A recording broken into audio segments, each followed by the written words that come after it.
For example एक दो मैं आपको मिसालों से समझाता हूँ कि अभी हमारा जो सबसे पहली चीज़, जिस तरह अब्बास भाई ने कहा कि हमारा जो सोलर का रेट है वो एक साथ तकरीबन, एक तो अनाउंसमेंट हो रही है कि 27 रुपये से 10 रुपये पे जा रहा है, लेकिन ये बात गलत है। एक्चुअली वो 27 से 10 पे नहीं जा रहा।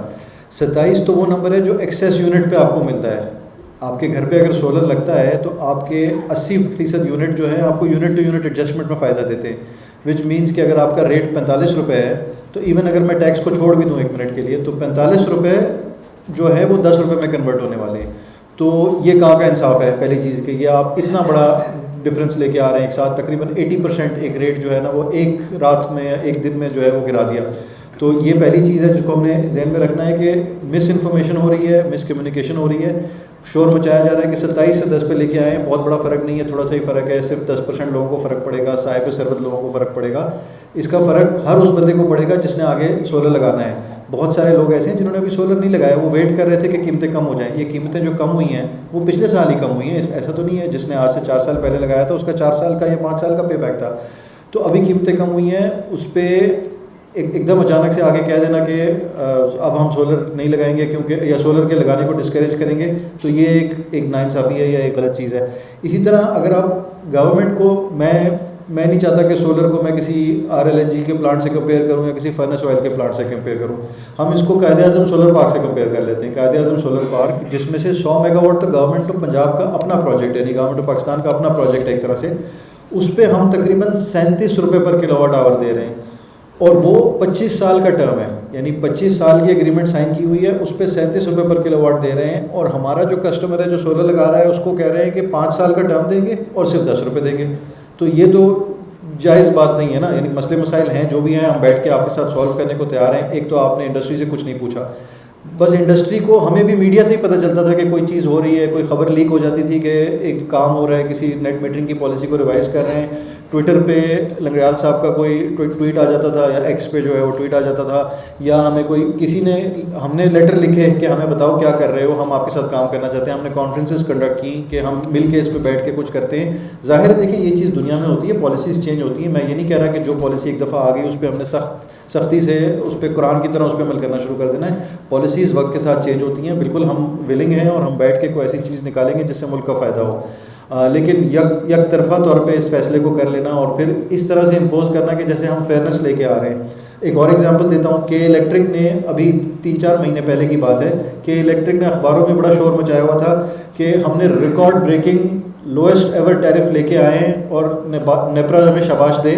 वो था 8.91 रुपीज़, यानी 8.91 रुपीज़ 220 मेगावाट का प्रोजेक्ट, जो कि हमारे एक घर के प्रोजेक्ट से को 1000 टाइम्स बड़ा होता है।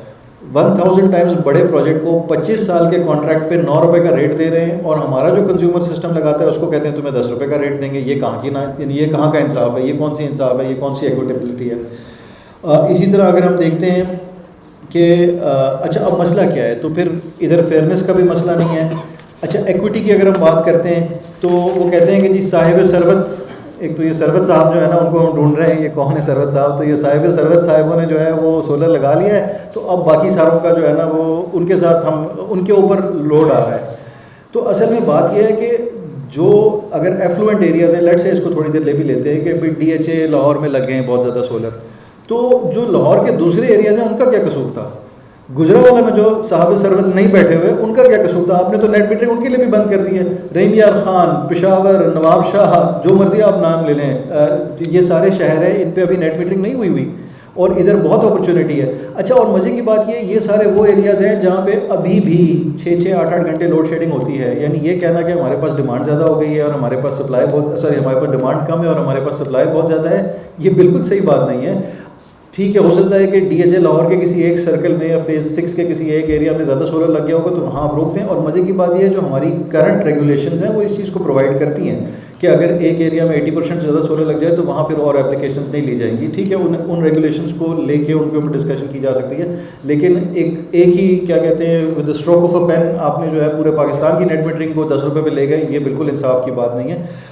इसको एक दफ़ा फिर से नज़रसानी करने की ज़रूरत है इस फैसले को। और हम वंस अगैन इस फोरम के तवस्सुल से न सिर्फ पाकिस्तान सोलर एसोसिएशन बल्कि United solar association of Pakistan, यहाँ पे सईद शेख साहब बैठे हुए हैं रीब की तरफ से, पाया की तरफ से आमिर साहब बैठे हुए हैं, और कासिम शेख साहब बैठे हुए हैं, सेटअप की तरफ से आमिर अब्बास साहब बैठे हुए हैं। ये सारी सोलर की बॉडीज़ हैं, सारी सोलर की एसोसिएशंस हैं। हम सब तैयार हैं बैठ के बात करने पे किस तरह से रेगुलेशन को बेहतर किया जा सकता है, क्योंकि ये वाली जो रेगुलेशन है ये इंसाफ की तरफ नहीं जा रही, ये गैर मुनसिफ रेगुलेशन है। इससे मुल्क का फ़ायदा नहीं हो रहा, मुल्क का नुकसान हो रहा है। जिस तरह अभी अब्बास भाई ने बताया कि सोलर लगाने से देखें, एक तो तरीका होता है कि बिल्कुल न्यूमेरिकल डेटा को लेना और उसको वो कहते हैं ना बाल की खाल उधेड़ना, कि वो 1 रुपये का 0.9 रुपीज़ का जो है ना बाकी सारिफों को शायद ठीक है, बिल्कुल हो सकता है कि इससे बाकी को लोड आया होगा। लेकिन एक तो ये कि उस लोड की वजह ये नहीं है कि इन्होंने सोलर लगा लिया है, उस लोड की वजह ये है कि पहले आप बहुत ज़्यादा एनर्जी कमिट करके बैठे हुए हैं। तो जो आज से 15 साल पहले और 10 साल पहले आपने गलती की थी, वो गलती आज आप सोलर के सार्फिन पे ठोकना चाहते हैं। पहली चीज़ ये है। दूसरी चीज़ ये है कि इसमें आप बहुत सारे बेनिफिट्स इग्नोर कर रहे हैं। भाई जब ये सोलर लगा था, ये जो 4 गीगावाट का सोलर हमने लगाया हुआ है नेट मीटरिंग में, 2,83,000 कस्टमर्स ने जो अपने पैसों से, गवर्नमेंट के पैसों से नहीं, कोई लोन नहीं लिया, कुछ नहीं किया, अपने पैसों से अपनी ज़िम्मेदारी पे सोलर लगाया है। उन लोगों ने आपको सबसे इम्पोर्टेंट इन्वायरमेंट, भाई पाकिस्तान में लाहौर, इस्लामाबाद भी अब हो गया है, कराची, ये सब तो टॉप 10 इंडेक्स में आते हैं स्मॉग के। तो जब ये सोलर लगता है और वो तेल के जो जिससे इलेक्ट्रिक के प्लांट्स, जो हमारे पावर प्लांट्स चलते हैं डीजल से या कोल से या फर्नेस ऑयल से, तो उसमें जब कमी आती है तो वो फ़ायदा होता है। अभी सर बता रहे थे कि ऑयल की इंपोर्ट में कमी आ रही है, क्योंकि ऑयल जो प्लांट्स में लगता था वो नहीं चल रहा है, उससे मुल्क को फ़ायदा हो रहा है। तो ठीक है, वो 1 रुपये अगर उसको इस तरह से अकाउंटिंग पॉइंट ऑफ व्यू से देखें तो उसके अगेंस्ट जो दूसरे बेनिफिट्स हैं वो भी आप साथ में देखें। और सबसे इम्पॉर्टेंट जो बास भाई ने बताया, अगर एक फ्लावर मिल के ऊपर सोलर लगता है और उस फ्लावर मिल के सोलर लगने की वजह से उसकी इलेक्ट्रिसिटी की कॉस्ट कम होती है, तो वो इलेक्ट्रिसिटी की कॉस्ट कम होकर कहाँ जाती है? वो उस रोटी में जाती है जो कि उस फ्लावर मिल के आटे से बन के निकलती है। जब आटा सस्ता होगा तो रोटी सस्ती होगी। तो क्या हम रोटी सस्ती करना चाहते हैं या हम बिजली सस्ती करना चाहते हैं? तो ये जो चीज़ें हैं ना, एक कॉन्टेक्स्ट, आउट ऑफ कॉन्टेक्स्ट चीज़ों को कोट कर लेना। हमारे जब टेक्सटाइल वाले सोलर लगाते हैं तो उनकी एक्सपोर्ट कम्पिटिटिवनेस बढ़ जाती है। वो एक्सपोर्ट कम्पिटिटिवनेस बढ़ जाती है तो हम ज़र मुबादला ख़र्च करके डॉलर कमाते हैं, ज़र मुबादला कमाते हैं अपनी जो एक्सपोर्ट बढ़ा के। तो ये जो एक्सपोर्ट बढ़ाना है, इसका हिसाब कौन देगा? या इसका हिसाब भी तो काउंट करो ना। ये जो तुम कह रहे हो कि सोलर जो है वो नुकसान पहुंचा रहा है मुल्क को 1 रुपये का, 0.91 रुपीज़ का, तो वो जो इतने डॉलर की एक्सपोर्ट बढ़ा रहा है, अगर किसी स्कूल में सोलर लगता है, और देखें स्कूल एक बड़ा अच्छा एग्जांपल है कि नेट मीटरिंग स्कूल के लिए बहुत बेनिफिशियल है। देखें 4 महीने छुट्टी होती है स्कूलों में, ठीक है, सैटरडे संडे तकरीबन ऑफ होते हैं, तो उनके लिए सोलर नेट मीटरिंग जो है एक बहुत अच्छी फैसिलिटी है। यानी वो हमें एक तरह से मिनिस्ट्री ऑफ एनर्जी की तरफ से आ रहा है कि बस जी साहिब सरवत घर ही हैं जो कि सोलर लगा रहे हैं। नहीं, ऐसी बात नहीं है, और भी लोग लगा रहे हैं। नेट मीटरिंग का फ़ायदा इस स्कूल को डेफिनेटली होगा, क्योंकि स्कूल 4 महीने बंद होगा, उस टाइम पे वो एक्सपोर्ट करेगा तो उसके बदले जो उसको मिलेगा। तो अब अगर आपने वो 10 रुपये पे कर दिया यूनिट, तो उसकी फिजिबिलिटी ख़राब हो जाती है। उसकी फिजिबिलिटी ख़राब हो जाती है तो वो स्कूल सोलर नहीं लगाता। तो अगर वो स्कूल सोलर नहीं लगाता तो उससे एनवायरनमेंट का नुकसान होता है, ठीक है, उससे ज़ाहिर फ़ीस थोड़ी बढ़ती है स्कूल के लिए। इलेक्ट्रिसिटी बिल जो है वो कॉस्ट का एक बड़ा हिस्सा है। ज़ाहिर स्कूल ने और क्या करना होता है, टीचरों की सैलरी देनी होती है और फीस देनी होती है।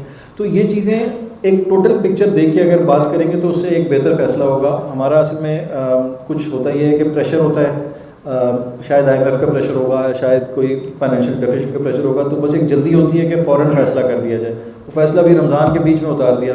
भाई 30 साल से पावर सेक्टर चल रहा था, तो 2-3 महीने और लगा के अगर हम इंडस्ट्री का भी फीडबैक ले लेते, जैसे फॉर एग्जांपल इसकी आखिरी बस मैं बात करूंगा, फिर इसको क्लोज करूंगा। अभी तक मैंने इंडस्ट्री की कोई बात नहीं की है, मैंने सारी पाकिस्तान की बातें की हैं, मैंने सारी वो बातें की हैं जिससे जो सारिफीन है उनको फ़ायदा होता है। एक छोटी सी इंडस्ट्री की भी बात करना चाहता हूँ।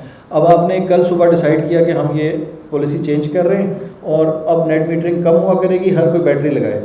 तो अब बैटरियाँ तो मुल्क में इतनी नहीं आई हैं, और जो ऑन ग्रिड इन्वर्टर, क्योंकि इस वक्त सीज़न शुरू होने लगा है, तो हमने तो 3-3, 4-4 महीने पहले, 6 महीने पहले ऑर्डर दिए हुए थे। इस वक्त ऑन ग्रिड इन्वर्टर्स बहुत सारे पाकिस्तान में कुछ पहुंच गए हैं, कुछ जहाज़ पे हैं, कुछ की एलसियाँ खुल रही हैं, कुछ की मैन्युफैक्चरिंग हो रही है। तो वो जब सारे इन्वर्टर यहाँ पहुँच जाएंगे और इधर आपने अचानक से फैसला किया कि मैंने पॉलिसी चेंज कर दी है, तो मार्केट का क्या हाल होगा? तबाही होगी और क्या होगा। और जो कंपनियां हैं जिनको हम जाके चाइनीज़ कंपनी को कहते हैं कि आप पाकिस्तान में आके इन्वेस्टमेंट करें, आप यहाँ पे इन्वर्टर की फैक्ट्री लगाएं, वो हमारे ऊपर हंसते हैं। वो कहते हैं तुम्हारी गवर्नमेंट को तो पता नहीं है तुमने कल क्या करना है, तो तुम मुझे कह रहे हो कि मैं यहाँ पे आके फैक्ट्री लगाऊँ। कल को पॉलिसी चेंज होगी, हम उनको कहते हैं सोलर पैनल की फैक्ट्री लगाओ, वो कहते हैं आज इन्वर्टर पर पॉलिसी चेंज हुई है, कल सोलर पैनल पर भी चेंज हो जाएगी। तो अगेन ऐसी चीज़ें इस पॉलिसी का एक बहुत ज़रूरी हिस्सा होना चाहिए कि इसकी इम्प्लीमेंटेशन का स्केड्यूल 12 महीने आगे का होना चाहिए। और तमाम मुल्कों में ये होता है, जिस तरह हमें बाकी मुल्कों का एग्जाम्पल दिया जा रहा है, इसी तरह जो इम्प्लीमेंटेशन का टाइम है उसमें भी तमाम मुल्कों में ये होता है। नीदरलैंड्स में पिछले साल उन्होंने अनाउंस किया है इसी तरह की एक पॉलिसी के रेट थोड़ा चेंज कर रहे हैं। उन्होंने 2 साल का टाइम दिया इम्प्लीमेंटेशन का, उस 2 साल में जो कर सकता है कर ले। कैलिफोर्निया में हुआ था पिछले साल के एंड पे 2 या 3 साल का उसमें टाइम दिया था। मैं कहता हूँ 2-3 साल तो चलें बहुत ज़्यादा एडवांस है, हमें 6 महीने का टाइम दे दो ताकि कम से कम हम और माल तो ना मंगवाएं, जो कि अगर नहीं लगना जो भी पॉलिसी होती है। और मोस्ट इम्पॉर्टेंट बैठ के डिस्कस करते हैं, इस पे हल निकालते हैं। हम ये नहीं कह रहे कि मसले नहीं हैं, और या हम ये नहीं कह रहे कि पॉलिसी चेंज नहीं हो सकती, बिल्कुल पॉलिसी चेंज हो सकती है और वक्त के साथ साथ होनी चाहिए। हर चीज़ की पॉलिसी चेंज होनी चाहिए, उसको ऐसे चेंज करना है कि मुल्क का भी फ़ायदा हो, और जो टेक्निकल मसले आ रहे हैं इलेक्ट्रिसिटी सेक्टर को, what ever the reasons for that is, उनको हम किस तरह से केटर फॉर कर सकते हैं कि उनको भी कुछ एलिविएट करें। और सारे का सारा बोझ सोलर पे ना डालें, कुछ बोझ दूसरे भी उठा लें भाई। कुछ बोझ जो है यानी सोलर रेजिडेंशियल कस्टमर के बजाय कुछ कायदे आज़म सोलर पार्क पे भी डाल दें, कुछ बाकी IPPs पे भी डाल दें। सब मिलके इंशाल्लाह पाकिस्तान की बेहतरी के लिए वो करेंगे। Thank you so much everybody for giving us the time. और जाकिर ज़की भाई और बहुत शुक्रिया। मैं फाक साहब से रिक्वेस्ट करते हैं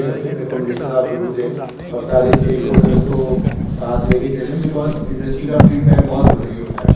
और मज़ीद बात ये पाकिस्तान सोलर की इंडस्ट्री है वो काफ़ी पढ़े लिखे इंजीनियर्स हैं। ये दुनिया का मैं समझता हूँ कि 8वां अजूबा हो गया। 6 महीने के अंदर 400 फैक्ट्रियाँ लग गई। 1 साल के बाद हमने गद्दू-नमज़ाई को ख़त्म कर दिया। सारे लोग जो थे वो डिफ़ॉल्ट कर गए, सारी इंडस्ट्री बंद हो गई, तबाह हो गई। उसके बाद सर CNG के ऊपर हम आए। हमने कहा जी हर आदमी CNG लगाएगा, और इतने CNG लगे कि बिलियन ऑफ रुपीज़ की आज इन्वेस्टमेंट होने के बाद सारे हमारे CNG बंद हो गए। हम आज लॉन्ग टर्म पॉलिसी के ऊपर क्यों नहीं जाते? हम किसी चीज़ के ऊपर, लेट सपोज अभी हमने EFS की बनाई है स्कीम, अब हम EFS की स्कीम को चेंज करना चाह रहे हैं। और ये भी इसी तरह हुआ है जी कि रातों रात उनका फैसला किया जी EFS की स्कीम ख़त्म करनी है, और इन्होंने लास्ट मीटिंग की, उसको ख़त्म किया। अब लोग जो है सारे के सारे इन्वेस्टर जो हैं शोर मचा रहे हैं कि जी हमारा बड़ा नुकसान होगा, बराए मेहरबानी हमें टाइम दें, सोच लें। आज वही चीज़ यहाँ पर हो रही है सोलर इंडस्ट्री के अंदर कि सब लोगों ने सोलर लगा लिए। अच्छा, पहले क्या था जी कि हम जो भी यहाँ से सोलर से बिजली पैदा करते थे वो नेट जाती थी वहाँ पर, नेट ऑफ होने के बाद बाकी बैलेंस अमाउंट जो थी वो 27 रुपये से हमें मिलती थी। अब वो ये कह रहे हैं कि जी 10 रुपये में आप हमें देंगे, 70 रुपये में हमसे 54 रुपये में हमसे लेंगे, और ये 10 रुपये के हिसाब से हम आपको पेमेंट करेंगे। नेट ऑफ करने वाला जो सिस्टम है इन्होंने ख़त्म कर दिया। आज से कुछ अर्सा पहले उवैस लगारी साहब खुद अपनी स्पीच में कहते रहे कि जी उनकी सारी स्पीचेस निकाल लें। उन्होंने कहा जी कि आप लोग सोलर लगाएं और हम सोलर के ऊपर नेट मीटरिंग करें, हम इसमें कोई चेंज नहीं करेंगे। आप लास्ट ईयर की उनकी स्पीचेस देख लें। प्राइम मिनिस्टर का शहबाज शरीफ साहब चाहते थे इनकी जितनी भी स्पीचेस हैं, इन्होंने कहा 2030 तक हम पूरे पाकिस्तान में पूरे सोलर का जाल बिछा देंगे, पूरी ग्रीन एनर्जी आ जाएगी। इन्होंने इतने ज़्यादा इनिशिएटिव लिए, आज वहीं से इसको ख़त्म कर रहे हैं। चीफ मिनिस्टर जो है उन्होंने इतना इनिशिएटिव लिया हुआ है, वो ये कह रही हैं कि जी जितने भी अपना इन्होंने बैंक ऑफ पंजाब से फर्दर स्कीम्स आ रही हैं लोन के लिए, जितने भी लोग हैं, जितने भी अपना ट्यूबवेल्स हैं, ट्यूबवेल्स के ऊपर हर घर के अंदर ये 2 पैनल 1.5 किलोवाट सबको फ्री दे रही है गवर्नमेंट। तो ये सारी चीज़ें करने के बाद अचानक इसको ये ख़त्म क्यों करना चाह रही है? ये मेरे साथ मैं ये आज बताऊं कि इसमें सबसे ज़्यादा फ़ायदा जो है ना वो गरीब आदमी का है, जो ये लोग रियलाइज़ नहीं कर रहे। एक ड्राइवर, एक चौकीदार, इनकी तनख्वाह 30-40 हज़ार रुपये है, इनके घरों का बिल 10,000 रुपये आता है। सबसे बड़ा एडवांटेज तो इनको है कि इनके घरों का बिल ज़ीरो हो गया है। अगर ये इसको आज आप ख़त्म कर देंगे तो जो गरीब हमारा मजदूर या जो आदमी है जिससे उनको फ़ायदा हो रहा था वो सारा का सारा ख़त्म हो जाएगा। तो मेरी गवर्नमेंट से ये रिक्वेस्ट है, खुदा के वास्ते जो कुछ करना है आप करें, हमें कोई इतराज़ नहीं। 1 साल का 2 साल का टाइम दें, एक टाइम लिमिट सब करें। देखिए आपने IPPs लगाए, मेरा पॉइंट ये है कि IPPs सही लगे या गलत लगे, सबसे बड़ा उस पर यह था कि गवर्नमेंट ने IPPs को अप्रूव किया। उस वक्त गवर्नमेंट को चाहिए था कि लॉन्ग टर्म चेक करते कि जी हमें क्या नुकसान होना है, हमने क्या करना है, तो उसी वक्त जो IPPs का रेट है उसको सही करते। इन्होंने IPPs का रेट ज़्यादा क्यों दिया? आज पाकिस्तान में जितना इन्वेस्टर है पाकिस्तान से भाग रहा है, पाकिस्तान का अपना इन्वेस्टर पाकिस्तान में इंडस्ट्री लगाने को तैयार नहीं है। हम जाके सऊदीया से और बाहर से जो इन्वेस्टर लेके आ रहे हैं, किसी एक आदमी ने कोई इंडस्ट्री नहीं लगाई। तो मेरी गवर्नमेंट से सिर्फ ये रिक्वेस्ट है कि जो भी काम करें खुदा के वास्ते लॉन्ग टर्म बेसिस के ऊपर करें, 5 साल की पॉलिसी बनाएं। आज आप एक घर बनाने जाते हैं, पहले ज़मीन ख़रीदते हैं, उसका नक्शा अप्रूव कराते हैं, घर बनाते हैं, 3 से 4 साल लगते हैं। हमने ये सोलर की लिए इतनी मेहनत की है और सोलर को कहाँ से कहाँ ले गए हैं। आज लोग इंडस्ट्री लगा रहे हैं, हमारा फ़ोन एक्सचेंज बचेगा, कोई बैटरी की फैक्ट्री लगा रहा है, कोई इन्वर्टर की फैक्ट्री लगा रहा है, कोई VFD की फैक्ट्री लगा रहा है। अगर आप ये सारी चीज़ें बंद कर देंगे तो पाकिस्तान से पाकिस्तान का इन्वेस्टर भाग जाएगा और हम जो कोशिश कर रहे हैं बाहर से सरमायाकारी करने की, कोई पाकिस्तान में नहीं आएगा। इन्वेस्टमेंट आपकी अपने मुल्क से होती है, आपका जो इन्वेस्टर है आपके साथ होगा तो आपके साथ इन्वेस्टमेंट होगी। कोई बाहर से सऊदीया से आके, दुबई से आके, UK से आके इन्वेस्टमेंट नहीं करेगा। तो मेरी गवर्नमेंट से ये रिक्वेस्ट है, खुदा के वास्ते इसको देखें, लॉन्ग टर्म सोचे और जो भी प्लान करना है लॉन्ग टर्म करें, शॉर्ट टर्म में ना करें। थैंक यू जी, बहुत शुक्रिया आदिल साहब। मैं आपका फ़ायदा जो है वर्जन है आज की मीटिंग का, वो मैं मीडिया से बात करना चाहूँगा। सबसे पहले मैं मीडिया के जितने भी यहाँ मेंबर तशरीफ़ लाए हुए हैं मैं उनका शुक्रिया अदा करता हूँ, और यहाँ पर जो एसोसिएशन के मेंबर्स, ऑफिस बेरर तशरीफ़ लाए हैं, फेडरेशन के EC और GB मेंबर जो तशरीफ़ लाए हैं उनका भी शुक्रिया अदा करता हूँ। सबसे पहले federation Pakistan chamber of commerce और इंडस्ट्री का जो गवर्नमेंट से मुतालबा है कि जब भी कोई पॉलिसी बनाए या उसमें कोई चेंज लेकर आए तो उसके लिए सबसे पहले जो स्टेक होल्डर है उनको ऑन बोर्ड लिया जाए, और federation Pakistan chamber of commerce को भी ऑन बोर्ड लेना चाहिए। अभी जैसा कि आदिल साहब ने बात की, बहुत सी पॉलिसियाँ बनती हैं और फिर कुछ अरसे के बाद उसमें चेंज ओवर आ जाता है। किसी भी मुल्क की तरक्की में जब तक कंसिस्टेंट पॉलिसीज नहीं होंगी कोई भी मुल्क तरक्की नहीं करेगा। इस सिलसिले में federation Pakistan chamber of commerce ने चार्टर ऑफ इकॉनमी पे काम शुरू किया है, और अभी हमारी इसी वीक में फिनांस मिनिस्टर से मुलाकात हुई है और उसमें हमने एक ही चीज़ उनको कही है कि इंडस्ट्रियल पॉलिसीज़ कम से कम 10 से 20 साल के लिए वो इंडस्ट्री के लिए लेकर आए। इसके बगैर हमारी जो रिवाइवल है इकॉनमी की पॉसिबल नहीं है। इस वक्त जो इकॉनमी जो है हमारी वो इस वक्त वेंटिलेटर के ऊपर है।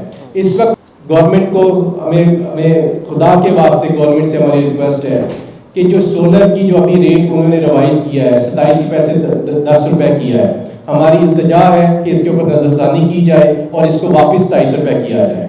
नंबर 2, जो IPPs के जो साथ जो मुआहदे कैंसिल हुए हैं और जो उनके साथ रिगोशिएट हुए हैं, हमारा मुतालबा है PCCI का कि 9 सेंट रेट जो है वो फ़ौरन कर दिया जाए।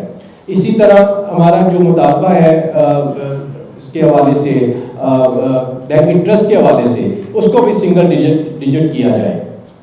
जहाँ पर सोलर की बात है कि पूरी दुनिया इस वक्त ग्रीन एनर्जी के ऊपर जा रही है, जैसा कि आदिल साहब ने भी कहा अपनी स्पीच में कि गवर्नमेंट ने, प्राइम मिनिस्टर ऑफ पाकिस्तान ने, इवन जो गवर्नमेंट ऑफ पंजाब और गवर्नमेंट ऑफ सिंध है वो सस्ते लोन के ऊपर, इवन फ्री के ऊपर जो है वो सोलर के लिए लोन दे रही है।